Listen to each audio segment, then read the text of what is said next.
Toujours en 1997, nous continuons notre voyage au Bhoutan.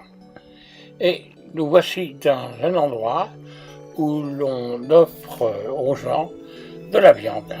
Mais ici, il n'y a pas de congélateur. Qu'est-ce que l'on fait alors? Eh bien, on va découper la viande comme vous pouvez le voir et la faire sécher. Et pendant la période d'hiver, on pourra manger de la viande séchée.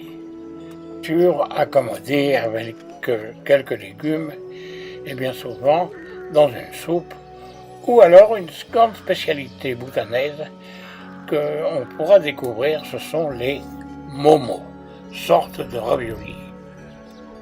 Les moyens de découpe sont tout à fait rustiques, comme vous pouvez en juger. D'ailleurs, ce film n'a aucune prétention de qualité, mais simplement un reportage de constater comment peut-on vivre au Bhoutan.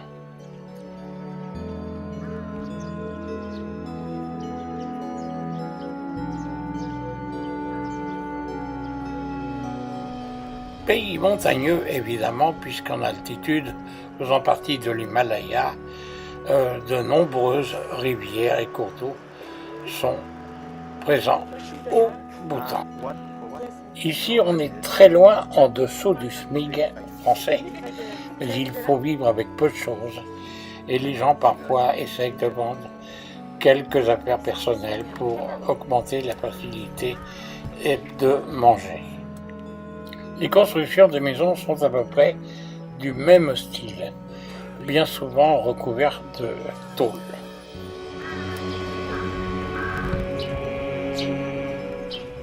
Nombreux sont les monastères bouddhiques, puisque c'est un peu un lieu de refuge pour les jeunes et en même temps une sorte d'école préparatoire. Mais tout ça au milieu du bouddhisme affiché sur les murs.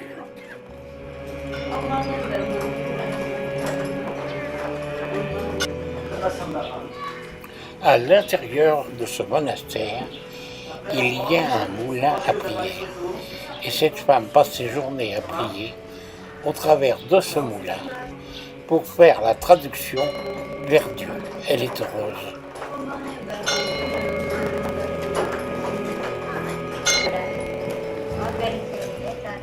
Oh, elle ne fait pas partie de la haute société. Mais observez son visage, vous verrez de la manière dont elle sourit. Notre ami Snapu lui fait un petit don afin d'améliorer sa vie quotidienne.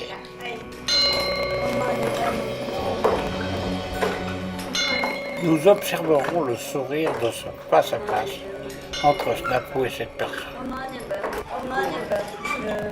L'ensemble des murs est rempli de peintures et de statuettes près du moulin à prière.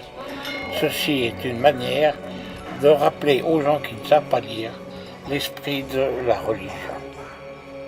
Tel que chez nous, à la base de la vie chrétienne, aimons-nous les uns et les autres.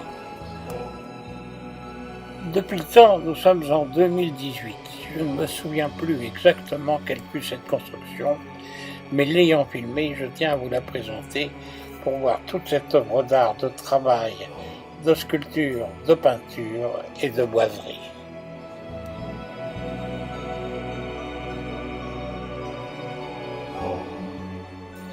Quant à la nature, la campagne est toujours très proche des villes au Bhoutan.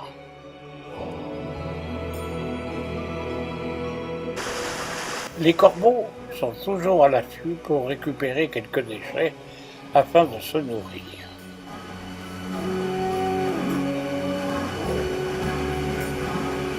Voilà, ici on fait de la farine. C'est tout simplement un moulin de pierre qui est alimenté par une roue en bois, la partie inférieure, entraînée par le courant d'eau. Pas de pollution et économie. L'on peut observer que l'eau de ces ruisseaux aux rivières est parfaitement claire et n'est pas du tout pollué. C'était comme ça dans le temps, je pense. Sur le bord de la route ou de la rivière, on rencontrera toujours un modeste artisan. Ceux-ci travaillent le bambou. À l'intérieur du musée national, dans le tas de zone. Déjà près du ciel, mais en plus des moulins à prière, on trouve les drapeaux de prière. Et la majorité du temps, la grande nature nous environne. À l'approche de ce village, écoutons ce n'a plus parlé. Originaire is the second queen from Bhutan. Yes. La deuxième reine du Bhoutan est originaire de ce village. Longpo Sangye Penchor, qui n'est plus maintenant, est originaire aussi de son village. C'est-à-dire, lui, de ce village, il était ambassadeur, premier ambassadeur du Bhoutan auprès des Nations Unies à New York, lecteur du Tsongu, c'est-à-dire de l'Assemblée nationale, grand homme d'État, d'une grotte où il prenait un bain, il y a un rocher qui s'est décroché et qui l'a tué sur le coup. Voilà, c'est le village de Prakar, où on dit le village qui a été construit par la meute de singes blancs. Est-ce que c'est la fête au village aujourd'hui? Je n'en sais rien du tout.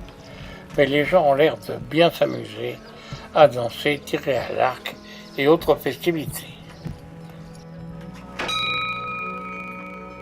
Voilà, et c'est ce panneau qu'il faut prendre, qui est important, il est unique. Pemalimpa. Pemalimpa. Pemalimpa. Dojelimpa. Et nous sommes dans le petit village de Trakar, la maison de cet homme si important. Je ne sais pas si vous avez bien remarqué, mais il y a vraiment un costume typique au Bhoutan. Une tenue-jupe pour les hommes et une robe pour les dames.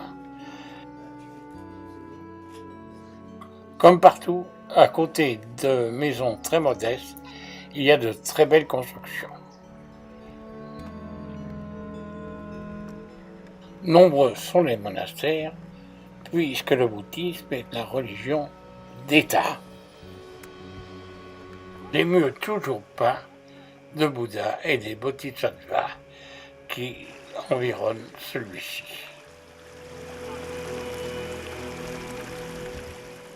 Une rivière s'écoule sur le côté du monastère, on entend le bruit.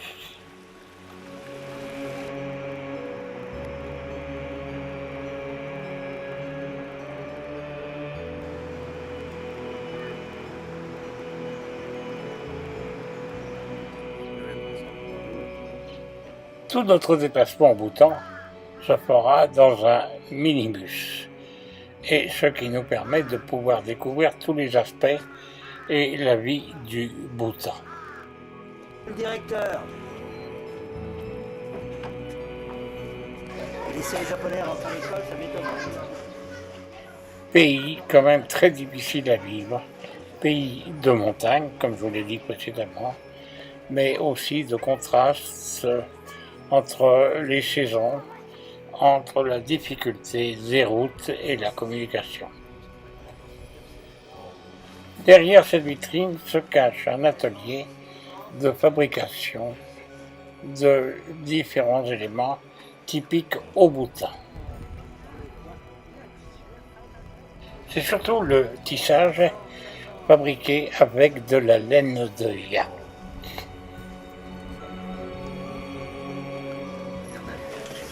Continuant notre route, nous arrivons dans une école et on va nous recevoir gentiment par les élèves, permis évidemment par les instituteurs.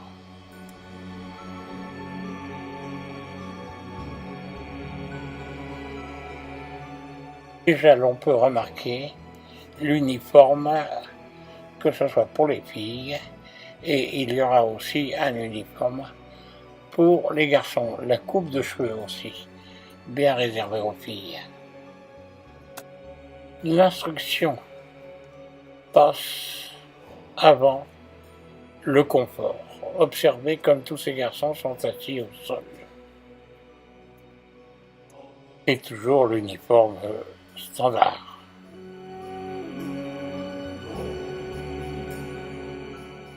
Si le temps le permet, des cours sont donnés à l'extérieur, tous assis en rond autour du professeur.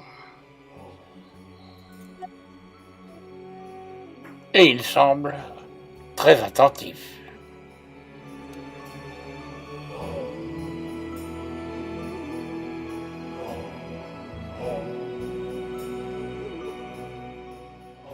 En nous rapprochant, essayons de prendre quelques clichés sur les livres fournis aux élèves qui ont l'air bien modestes et qui se rapportent beaucoup quand même à la religion qui est la base de l'instruction.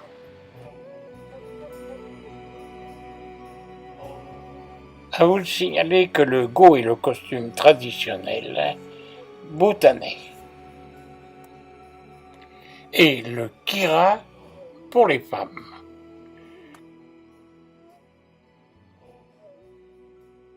L'ensemble des forêts occupe 70% de la surface du territoire. On peut constater à l'abord des villes que de nombreux arbres sont débranchés. Pourquoi ? Tout simplement pour faire du feu. Scène de rue, comme partout sur la planète, les enfants s'amusent et la balle est primordiale. Mais loin de nos splendides ballons. Il faut dire que de nombreux arbres ébranchés, nous sommes à l'approche du printemps.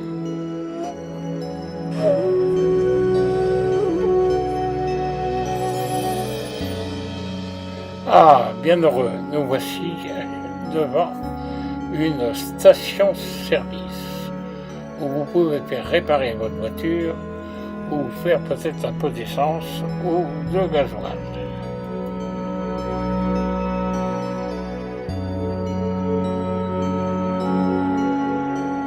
Au bout temps, sont nombreux les endroits pour célébrer la prière qui va s'élever vers Dieu, vers Bouddha.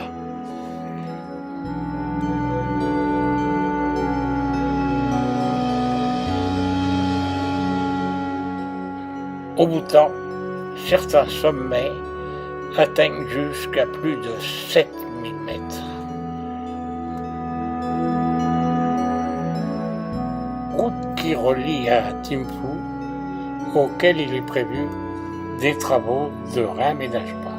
Tout comme en Inde, la réfection des routes est surtout faite par des Népalais ou bien encore par des Bengalis. Hommes et femmes sont à l'ouvrage.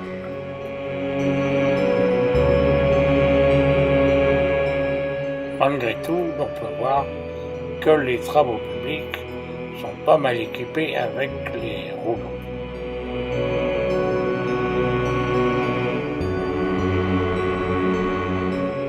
Dans la préparation du goudron pour recouvrir la route est faite manuellement et chauffée sur des fourneaux en bois.